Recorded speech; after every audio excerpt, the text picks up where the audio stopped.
जय जय शंकर हर हर शंकर जय जय शंकर हर हर शंकर जय जय शंकर हर हर शंकर जय जय शंकर. சமூக தனி வாழ்க்கை நெறிகள், தெய்வத்தின் குரல் 3ஆம் பாகம். ஆச்சாரம், நவீன சூப்பர்ஸ்டிஷன்கள். அதிர்ஷ்ட பலனை நம்பாமல் பிரத்யக்ஷ பலனை மட்டும் பார்த்து அநேக விஷயங்களை சூப்பர்ஸ்டிஷன் என்று தள்ளுகிறார்கள் என்றாலும், இவர்களுடைய பகுத்தறிவு ரீசன் படி பதில் சொல்ல முடியாத அநேக சூப்பர்ஸ்டிஷனை இவர்களே உண்டாக்கி கொண்டும் பின்பற்றி கொண்டும் தான் இருக்கிறார்கள். ஜெய் ஹிந்த் என்று சத்தம் போட்டுவிட்டால் அதில் என்ன பிரத்யக்ஷ பலன்? இப்படி கத்துவதால் தேசம் சுபிக்ஷமாகிவிடுமா என்ன? ஆனாலும் மந்த்ராஸ் என்று கேலி பண்ணுகிற பிரதம மந்திரியே ஸ்ரீ ஜவஹர்லால் நேரு பிரசங்கம் பண்ணி முடித்தவுடன் ஜெய் ஹிந்த் கோஷிக்க வேண்டும், இன்னும் பலமாக கோஷிக்கணும், இது கூட போதாது என்று 3-4 தரம் ஜனங்கள் தொண்டை கொண்ட மட்டும் கத்தச் சொல்கிறாராம். நம் தேசத்தில் மட்டும்தான் என்றில்லை, ஃபெய்த்தை, நம்பிக்கையை குலைத்து அதனிடத்தில் ரீசனை, பகுத்தறிவு என்ற வெறும் புத்தி தர்க்கத்தை வைத்து நம்மையும் இப்படி இழுத்து விட்டிருக்கிற எல்லா தேசத்திலுமே இப்படி இருக்கிறது. ரேஷனலாக பார்த்தால் பிளாக், கொடி என்பது என்ன? ஏதோ ஒரு துணிதானே. அதன் மீது துப்பினால் அது தேச துரோகம் என்றால் இது திருஷ்ட பலனா என்ன? ஆனாலும் இப்படி பண்ணுகிறவனுக்கு திருஷ்ட பலனாகவே ஜெயில் தண்டனை கொடுக்கிறார்கள். மந்திரபூர்வமாய் ஒரு பிரதிமையில் தெய்வத்தை ஆவாகனம் பண்ணி பூஜை பண்ணுவதை கேலி செய்துவிட்டு, ஒரு துணிதான் தேசத்துக்கு சிம்பல் என்றால் அது எப்படி? புண்ணிய காலமாவது புண்ணிய கஷேத்திரமாவது என்று சொல்லிவிட்டு நாஸ்திக பிரச்சார விழாக்களை கூட புத்தர், அம்பேத்கர் பிறந்த நாளில் பண்ணுகிறார்கள். ஈரோட்டில், காஞ்சிபுரத்தில் தான் ஆரம்ப விழா என்கிறார்கள். அதாவது அவர்களும் ஏதோ ஒரு புண்ணிய, இப்படி சொல்வது எனக்கே வேடிக்கையாகத்தான் இருக்கிறது. புண்ணிய காலம், க்ஷேத்திரம் இவற்றில் நம்பிக்கை வைத்துத்தான் இருக்கிறார்கள். ரொம்ப விசித்திரம். சமாதி சமாதி என்கிற பேர் வைத்து நாம் ஏதோ வருஷத்தில் ஒரு நாள் திருவையாறு, நெரூர் மாதிரி இடங்களில்தான் ஆராதனை நடத்துகிறோம் என்றால், பின் குறிப்பு, திருவையாற்றில் தியாக பிரம்மத்தின் சமாதியும் நெரூரில் சதாசிவ பிரம்மேந்திரன் சமாதியும் உள்ளன.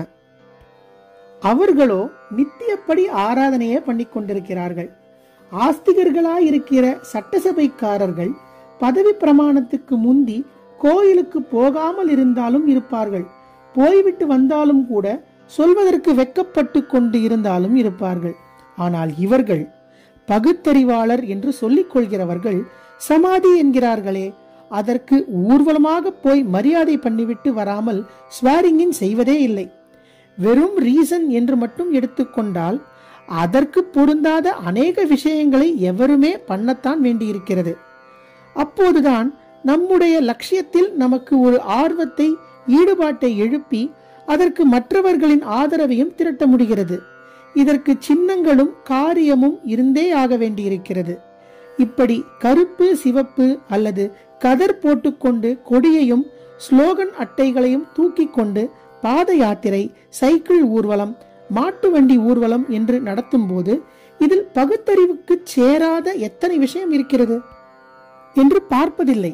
அதுவே பஞ்சகச்சம், பரிவட்டம், ஜாலரா, நாமகீர்த்தனம் என்று பஜனை கோஷ்டி போனால் பரிகாசமாகிறது. பொலிட்டிக்கல் இன்ட்ரெஸ்ட், அரசியல் ஈடுபாடு, லேபர் இன்ட்ரெஸ்ட் என்பது போல இந்த லோகத்தை மட்டும் சேர்ந்த விஷயங்களுக்காக இப்படி ரீசனை விட்டுவிட்டு மண்ணெண்ணெயை கொட்டி கொளுத்தி கொண்டு உயிரை விடுகிற அளவுக்கு போனால் மார்டேர், தியாகி பட்டம் கொடுக்கிறார்கள். அதுவே சாஸ்வதமான தர்மத்துக்காக, மதத்துக்காக விட்டால் சூப்பர்ஸ்டிஷியஸ், அசடு என்று மட்டம் தட்டுகிறார்கள்.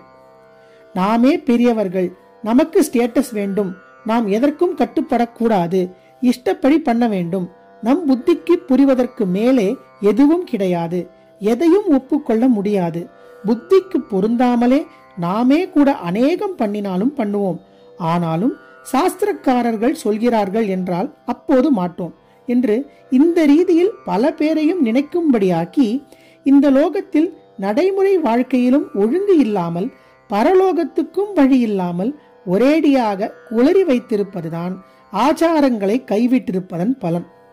அவேக் அவேக் என்று இவர்கள் சீர்திருத்தக்காரர்கள் ஜனங்களை எழுப்பிக் கொண்டிருக்கிறார்கள்.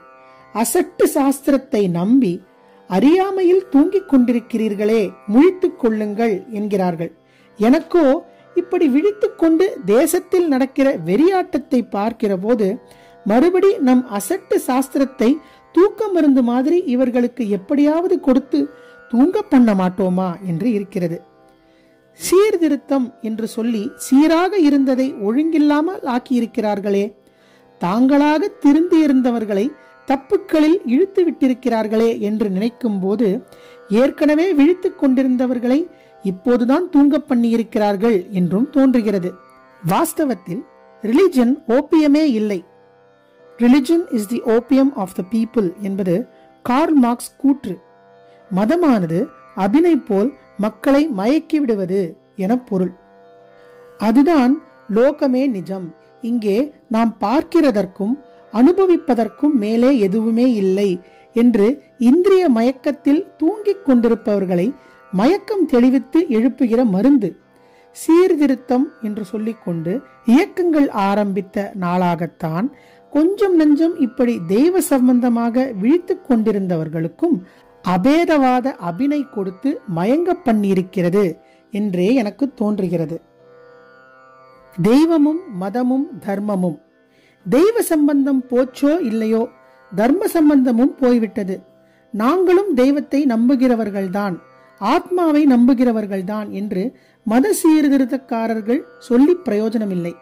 தெய்வமானாலும் ஆத்மாவானாலும் எதுவானாலும் நேராக அந்த தெய்வ சக்தியினாலேயே இன்ஸ்பிரேஷன் பெற்று உள் உந்துதல் பெற்று பரம தியாகிகளான ரிஷிகள் அல்லது மதாந்தரங்களின் மூல புருஷர்களாகி இருக்கப்பட்ட ப்ராஃபிட்டுகள் ஒரு சாஸ்திரம் அல்லது பைபிள் அல்லது குரான் என்று கொடுத்து அதுவும் அனுபவிகளான பல பூர்வீகர்களால் அனுஷ்டிக்கப்பட்டு ஒரு ட்ரெடிஷன் என்கிற வெயிட்டை பெற்றிருந்தால் அப்போது அதன்படியே நடந்தால்தான் தர்மமும் ஒழுக்கமும் இருக்கிறது. அந்தந்த தேசத்தில் இருக்கிறவர்கள் இதுதான் ஈஸ்வரன் நமக்கென்று கொடுத்திருக்கிற மார்க்கம், எந்த மார்க்கத்தில் போனாலும் ஒரு மார்க்கத்திலுமே போகாவிட்டாலும் கூட அவனை பிடித்து விடலாம் என்பது நிஜம் என்றே வைத்துக் கொண்டாலும் அவன் எப்போது எத்தனையோ பிளானோடு ஆர்டரோடு பிரபஞ்ச விவகாரங்களை நடத்துவதில் நம்மை இன்ன இடத்தில் இன்ன சமயாச்சாரத்தில் பிறக்க பண்ணி இருக்கிறானோ அப்போது இங்கே அவன் கட்டளையாக எந்த சாஸ்திரம் இருக்கிறதோ அதை நாம் அனுஷ்டானம் செய்ய வேண்டும் என்பதுதான் அவன் சித்தம் என்று புரிந்து கொண்டு, இப்படி புரிந்து கொள்வதுதான் நிஜமான விழிப்பு, அந்தபடியே பண்ண வேண்டும். இப்படி அவரவருடைய பூர்வீகர் போன ஆச்சார வழியில் போவதைத்தான் சமயாச்சாரமேவச்ச பூர்வைஹி ஆசிரித குர்யாத் என்று சொன்னது. இவ்வாறு பண்ணாமற் போனால் அந்யதா, அதாவது வேறே வழியில் போனால் பதிதோ பவேத், விழுந்து விடுகிறான். விழுகிறான் என்றால் எப்படி? ஏணியின் நடுவில் ஏதோ ஒரு கட்டையில் நின்று கொண்டிருக்கிறான்.